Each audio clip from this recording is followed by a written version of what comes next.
Welcome to Organizational Sherlocks, the podcast where business meets psychology and your organizational puzzles meet their match.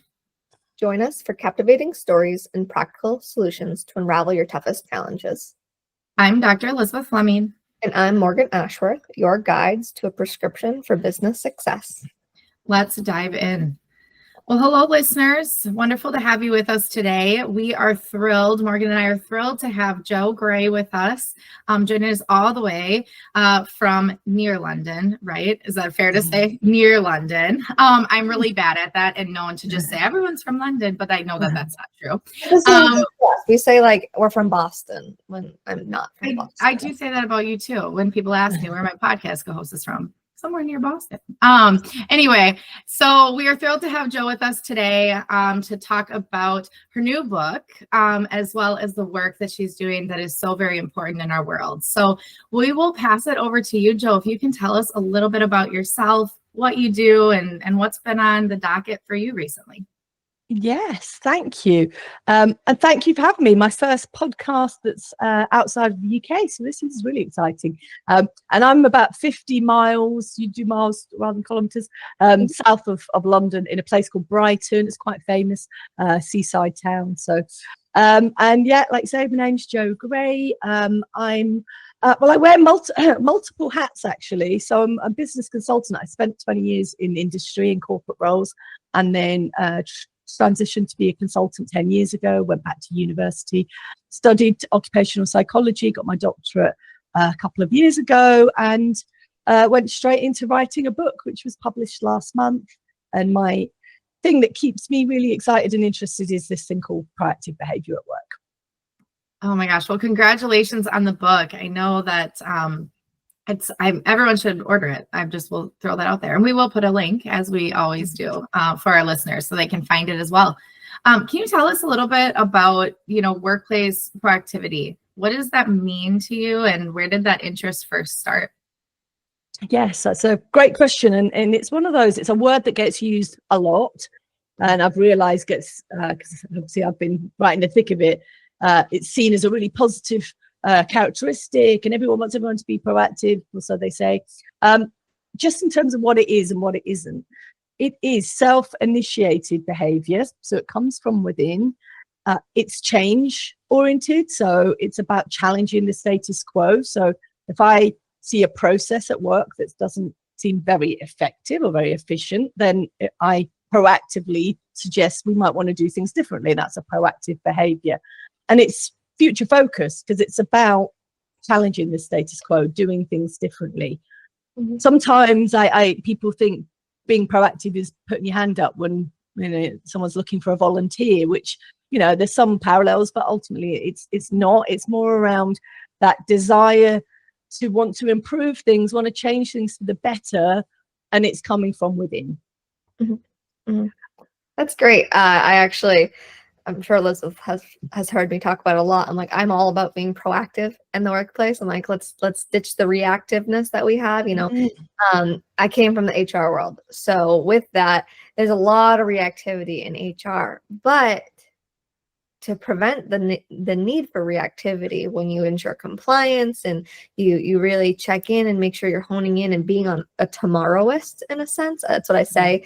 I'm a tomorrowist when it comes to HR realm, then you can be more proactive in with what you're doing. And as you say, it is all about self-initiation. Most people out there, they're just going to do the status quo day to day.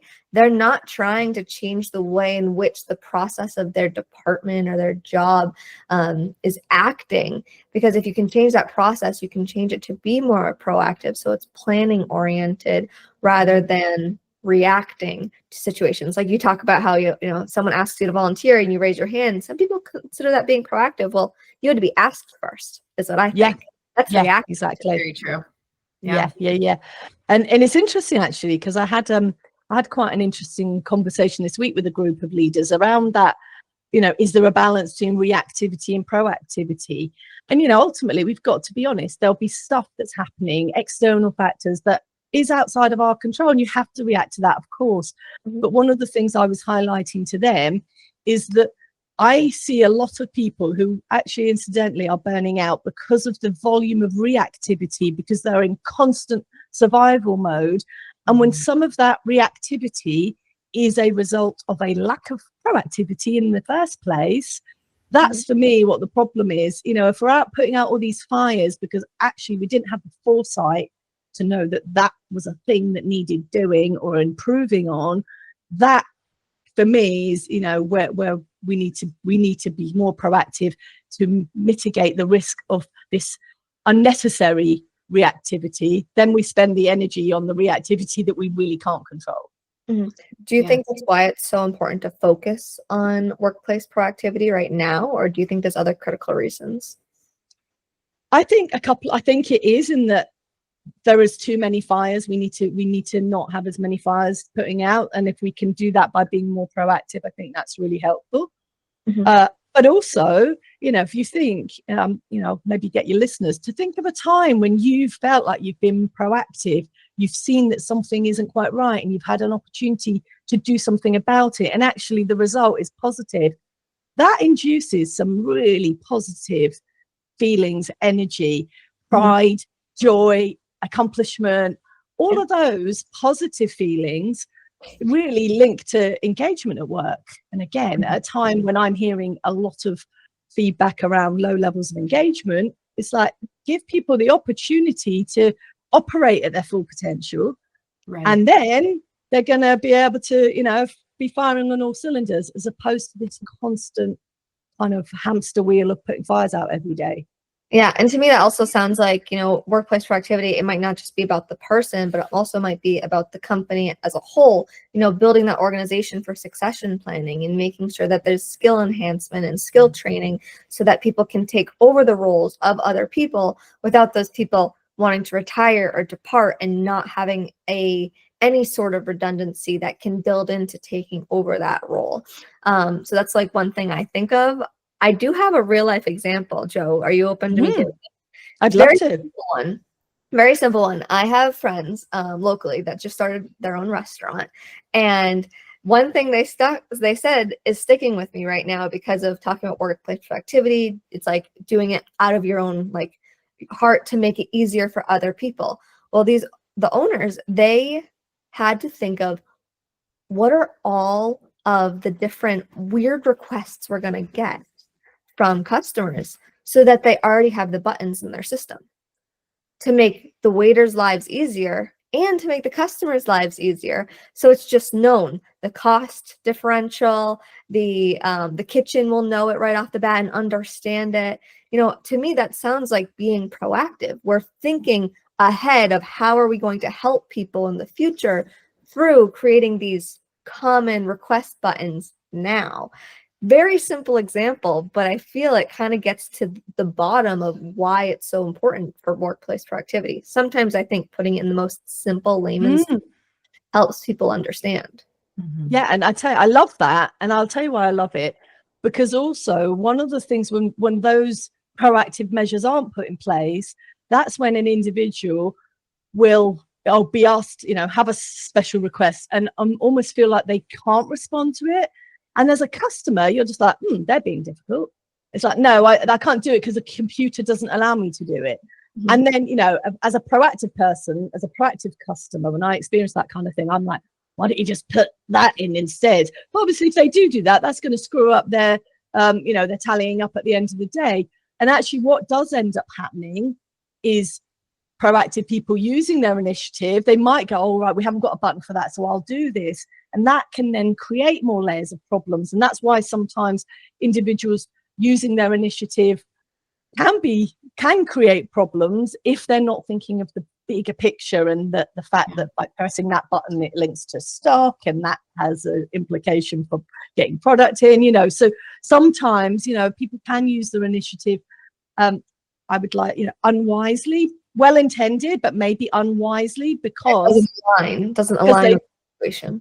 Yeah, they don't understand the bigger picture of the operation, or they don't understand the implications of their actions. So and within my book I talk about the concept of wise proactivity, and that is where when you're exercising proactivity, you think about, you know, do I even need to be proactive here? Am I the right person? So you think about yourself, you think about the resources. Have I got the energy to even be proactive? Because whilst it can be really energizing, if you're facing, others not seeing things quite the way you see it, that they can, use a lot of regulatory resources. But the context, you need to understand the context, and you also need to understand, the business, the tasks, the strategic direction of the organization and their goals. So when we think about all those things, that's when we are exercising what we describe as wise proactivity. And when I talk about creating, an environment for proactivity to flourish, I am absolutely talking about the wise version. Absolutely. Well, we're just going to keep, I guess, asking you if it's okay that we share examples. I actually have one that I think pretty closely ties to this, and it just recently happened. So our listeners know that I teach in a doctorate program, and I am very comfortable with technology, and I want to create efficient systems. And I will say I graduated from the program, so I've experienced it firsthand, quote unquote, the customer. That's been me, right? But now I'm teaching in it, and I'm responsible administratively for all of the research, right? Well, I remember there were times where I'd get frustrated. How am I supposed to get, signatures from all of my committee members and all of these things? And I remember that from back then, and the system was working perfect. There was no problem whatsoever. But I was thinking about the future, and as more of our students are interning outside of the state that we live in, it's getting harder and harder and harder for them to get those signatures, right? So I'm looking at that, and then also looking at the budget of the department and all of these things. And eventually, long story short, went down and figured out a way to use DocuSign, create more efficiency, all of those things. Luckily, I'm very supported in that. But it's funny because my program director said to someone else, make sure she doesn't burn out. Because she's taking a lot of initiative. So make sure she doesn't burn out. But I think what was happening in that moment, and please tell me, Joe, if you see it differently, is that I'm hoping that was wise proactivity on my part, because it's actually really empowering. And I feel really excited and jazzed to do the next thing and make the bigger picture better. And all of those things. So it's not actually burning me out. Is that Yeah. I mean, I don't know I know I'm asking you to dissect something real time about me, which is probably uncomfortable, but I'm just curious what your thoughts are. No, do you know what I was loving as you were describing it? Because, in the world of academia, we often have, very rational processes for how people think. And actually, as you were describing it, I'm literally drawing out the proactive motivation process, the actual process of envisaging an idea. You can see something's a bit broken and I want to fix it, and you're thinking about all of the different aspects. So that planning piece, and then it's getting into the acting, and it's often in the getting into the acting bit, in implementing, where the energy bit can come in. And that often it's more linked when others don't necessarily buy it, and actually it's the regulatory resources of having to convince people. And certainly from my own research, people talking about feeling like, well, actually it was really interesting, the language of warfare came a lot up in my qualitative research, feeling like you're going to get shot down, feeling like people are going to blow your head off, these kind of quite strong metaphors for that, how it's about, you've got to then convince others that this is a good process, and that can be the depleting piece. But because you've gone into that planning bit in detail, hopefully that makes the acting, the implementing, more straightforward. And what I would say is, when I've heard examples and see stories of people's proactivity not going so well, sometimes it's that they've not invested enough time on that planning bit. They've got this great idea and the energy's there, I'm going to go and do it. And actually what they haven't thought about is, what might people's objections be? How long is this going to take? What are the cost implications? So then, doing all that what ifs, and who's going to be impacted, and have I got a response to them? And when you don't do that, as you know, that's when you get into things, and I hate the word resistance, but reluctance, you face into a lot more reluctance from others. Yeah. Funny enough, we actually had a conversation back season 2, episode 17, about building buy-in, and like some of the methods that you might be able to take. So again, part of the initiative and intentionality behind what you're doing. I would argue, yes, you have to be careful, because burnout could ensue, when you're trying to change people's minds and you're doing this extra effort how I might get them to buy in. Maybe I give them reason, maybe I give them choice, maybe those types of ideas. There's definitely a lot more behind the acting side of it, as you know. And that's why it's likely you might see burnout. But I think Elizabeth kind of alluded to it, and this is something I tend to say is when people are feeling burnt out, they need to realign and kind of relook at their passions. And if they can connect with their passion, then usually it helps prevent that burnout. Obviously, there are enough additional other methods that you need to take to prevent yourself from being burnt out. But number one is reconnecting with your passion and reigniting it. Yeah, absolutely. Absolutely. Well, so this made me think of something, which is, I think about personality traits and just kind of work styles, and we don't have to necessarily go down that path, but I'm thinking about the balance between folks who really like idea generation. They're the idea people, the visionary people, the ones who are like, oh my gosh, we're going to make this better. Everything's going to be great. But they then don't necessarily do, maybe they're not as excited about the plan. They just like the idea. So how do you balance? And this is a question I'm just thinking, not articulating very well, but how do you balance the going from the idea generation, especially when there's a lot of ideas on the table, to the planning and making that plan solid enough that you can gain that buy-in and support from the people around? Yeah, again, another great question. And actually, I'm going to answer it in quite a long-winded way, but one of the... That sounds great.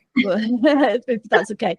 But so in the study, I mentioned my qualitative study as part of my doctoral research. And I was specifically speaking to workers who were 50 plus.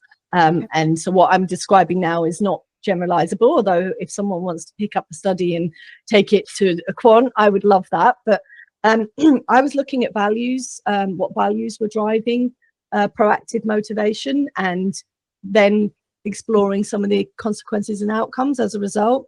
And I identified 4 different personas, and going back to that idea of gameplay and warfare, I actually created 4 personas, and I named them after various different types of gameplay. So I had the strategist, who really values self-enhancement work values, high achievement motive, and valuing that.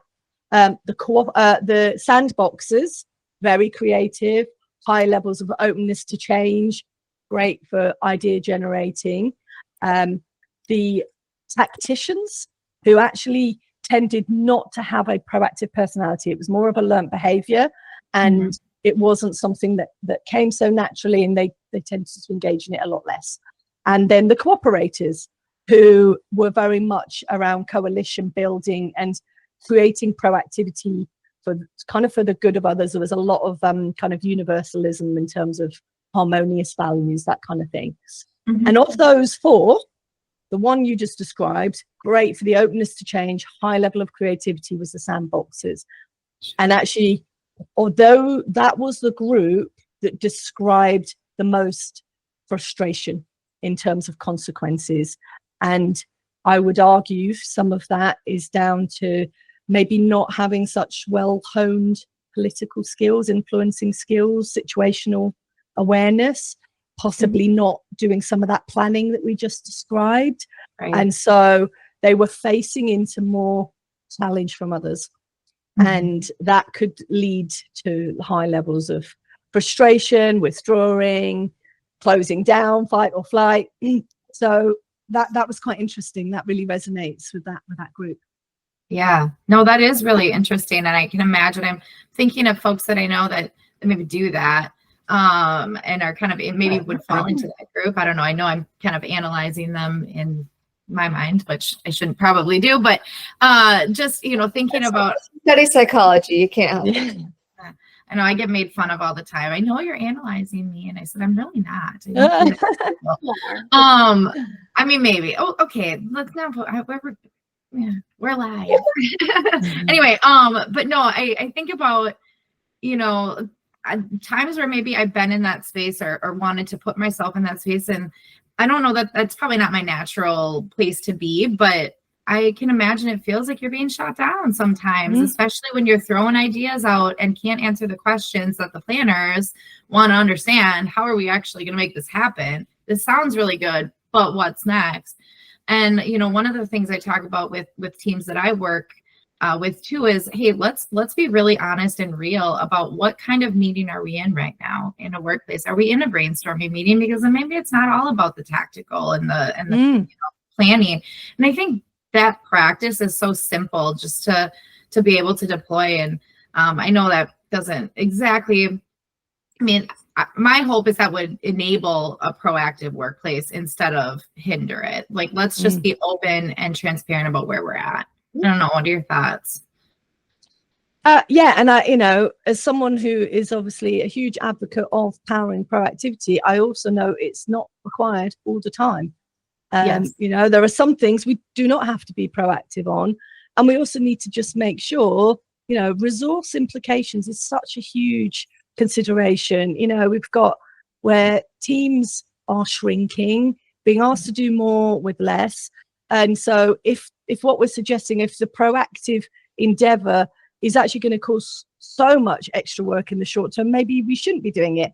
It's a tricky one, because sometimes by being proactive, we are almost paying it forward because we're doing this to save the pain in the future. But, sometimes if we are all feeling somewhat depleted, maybe it's best to just go, priority number one now is about building up some energy resources and then tackle some of these tricky things. So, yeah.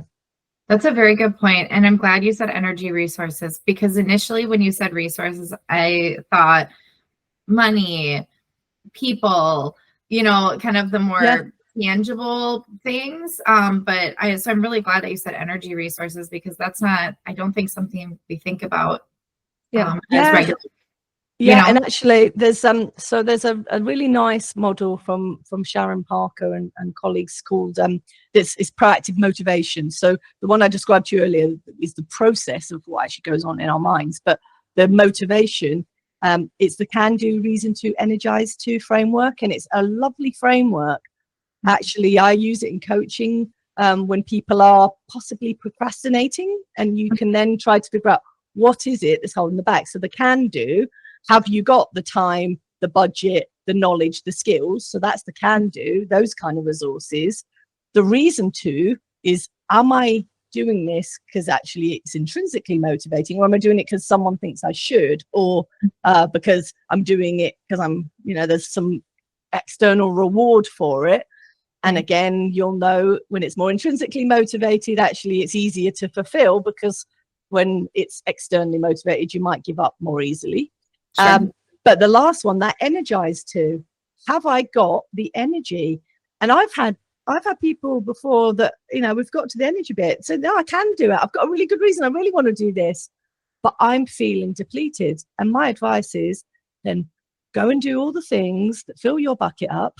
And when you're feeling ready, then you're ready to go. But don't try and do something when you're already batteries on low. So, and that's a really, that works really well for people. It's really easy to use. Yeah, absolutely. Yeah, I think that's honestly great to tell them, just push it off a little bit. Don't procrastinate it in the sense that it just is forever procrastinated, but go be intentional in building back up those energy resources. Go fill your bucket back up, and then come refreshed for the true plan project and get the work done. Because you already have passion, clearly. It's just a matter of the energy you have to put into the effort behind it, not necessarily the energy you have regarding the project itself. Yeah. And then actually just touch, that word, I use it a lot, intentional. It's about being more intentional with our proactivity. And I mean, I'm sounding like a wise owl. It's took me a while to get here. If I think of my younger self, certainly I wasn't necessarily always being intentional when I had such a great idea, but actually I've come to realize it really does just, being a bit wiser with one's proactivity does set you up for success. Yeah, it's balancing some of that excitement. I mean, Yeah. I can imagine all of us probably have experienced a moment where you go, I have the best idea and I'm so excited. I just want to share it with everyone. Mhm. And that's really lovely, but doesn't always work in my experience. So, yeah, anyway. So just kind of, I know we've been talking about the concept around the book. Can you tell us kind of how your book is laid out? Like, when would somebody say that's a book I want to grab and pick up, and like what's going on in their environment that they, I know that was about 4 questions in one, but just tell us a little bit about the book. Yeah. And I guess what we've talked a lot about individuals so far. And I guess what I wanted to really highlight, I do believe we have a tendency in organizations to want to fix the person first. And I think there needs to be greater emphasis on fixing the environment first. And certainly my research combination of, 3 decades of literature in the world of proactive behavior, that actually you can have the most proactive person in the world, but if the environment is not conducive to that behavior, then it will be stifled. And so recognizing that senior leaders in organizations play a critical role in creating an environment where that behavior becomes the norm. And so I got to the end of my thesis and I was just looking at all the patterns, all the themes, and it was like a jigsaw puzzle, just, fitted together. There are these 9 factors I identified, and I was able to make the word proactive as an acronym. And the 9 factors use that word. There was a little bit of artistic license in that the third factor is fairness, but it's organizational fairness.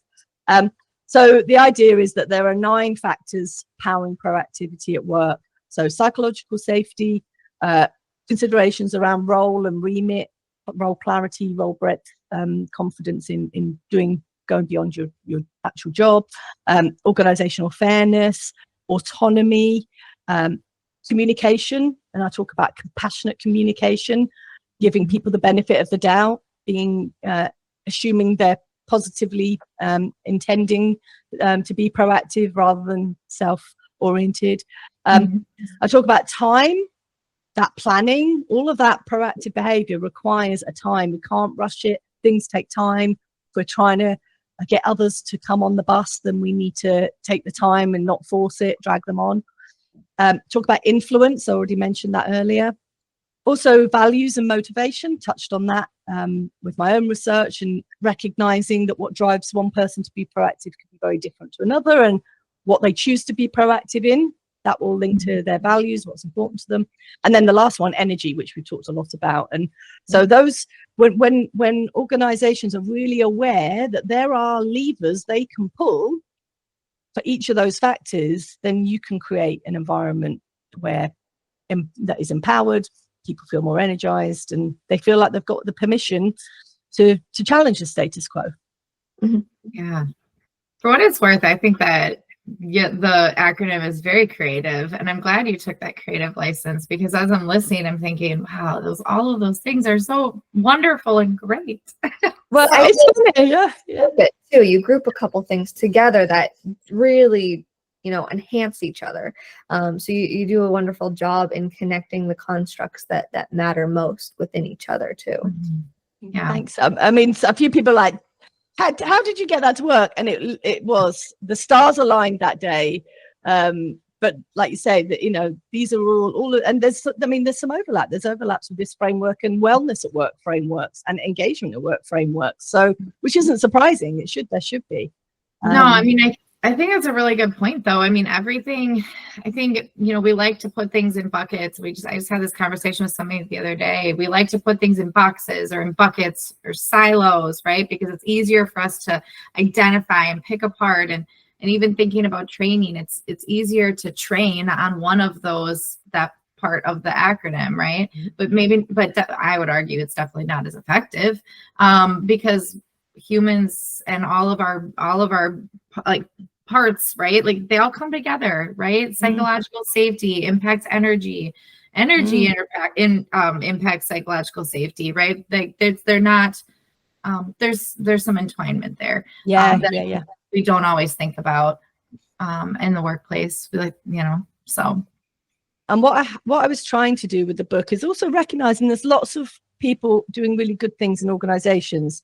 And so, because sometimes we're like 9 things, oh my gosh, how are we going to do that? The chances are you might be doing 5 brilliantly already. So I include a little diagnostic in the book so that they can ask, there's 3 questions per factor, and actually, depending on the score, it will highlight, or maybe it's just, you need a bit more clarity around your roles. Maybe you just need to, exercise a little bit more sensitivity in communication and recognize that we have finite energy resources. So that's how I try to do it, so that actually it becomes much more accessible. You can start making a difference straight away.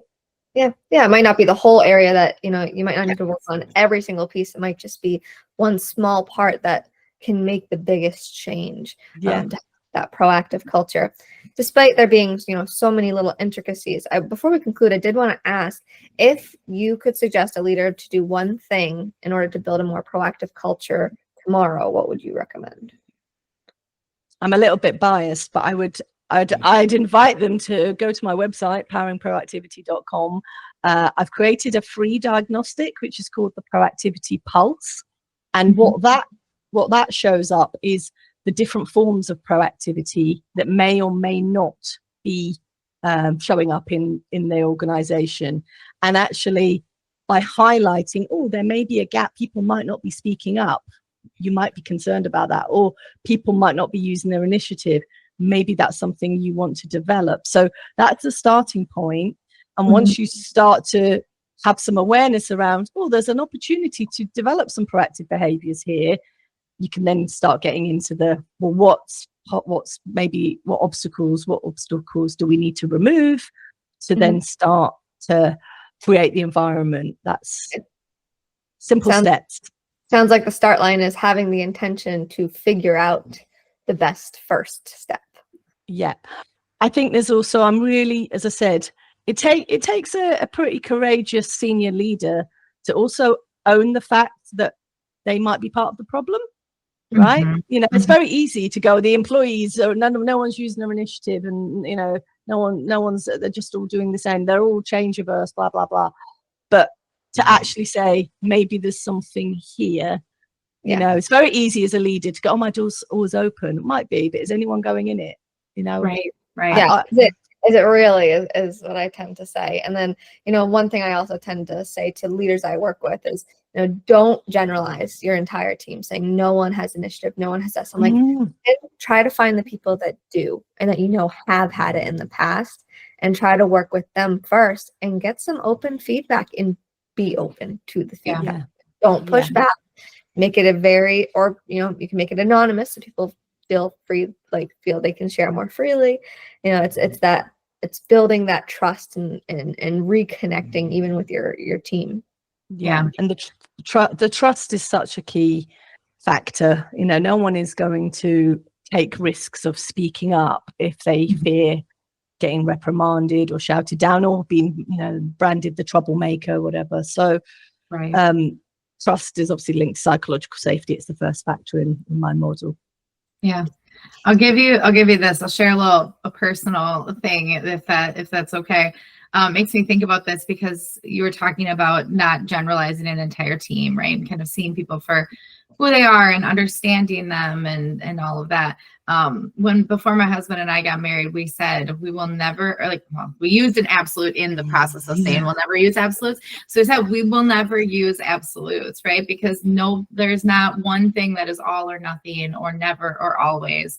And I will tell you, after almost 12 years of marriage, that has been really, really good and really helpful. And I find myself deploying that even in the workplace too. Like if I hear people say, we always do this, I say, really, can you, just be curious. Are there any examples where maybe we didn't, or we did something different? And so that's I think just something to think about too, because sometimes that language, even though it's small, I think it gets in the way of powering workplace proactivity and having teams that want to work together for the better. So I'll just throw that out there from a personal standpoint, but I find myself doing that in the work. So as you were both talking, I was hearing different pieces and I was going, yep, that aligns with kind of how I operate in my world too. So Oh my gosh. Okay. Well, thank you for letting me share that. I do want to ask one question too before we kind of shift, and that's just, if you think about all of the work that you've done, all of your research, the book